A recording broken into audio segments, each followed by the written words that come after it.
prends une navette gratuite. Il y a ça en ce moment sur Angers, je connais pas, je me dis ah bah tiens ça va chez moi, vas-y let's go. Donc je rentre dedans tranquillement, je m'installe, on roule 5 minutes et en gros cette navette elle fait des arrêts. À un arrêt il y a une meuf qui rentre, qui vient me voir et qui me dit tu me reconnais? Une meuf brune que je n'ai jamais vue. Enfin en tout cas elle me dit rien. Et ça se passe comme ça genre ah mais tu me reconnais pas? Denis Brognard? Mais non, on est sortis ensemble en primaire.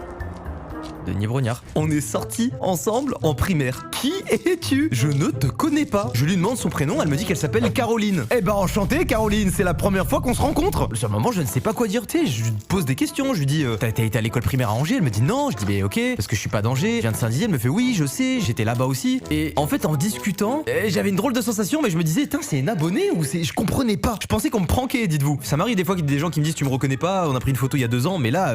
Et en clair je lui dis bah écoute désolé, je me souviens pas. Donc bah à toutes. Et la meuf insiste pas, elle va s'asseoir et c'est tout. Le trajet se passe, on se rapproche de plus en plus de chez moi et je me rends compte que la personne en question est toujours dans la navette. Donc je me dis c'est bizarre et je commence à stresser. Je me dis si ça se trouve c'est une personne trop bizarre et tout qui est en train de me suivre. Du coup ce que je fais c'est que je descends plus tôt. En fait je descends un arrêt avant chez moi. Et là comme par magie qui descend en même temps que moi? Caroline. Donc là j'arrive à un stade où à tout moment je me retourne et je lui dis c'est quoi ton problème?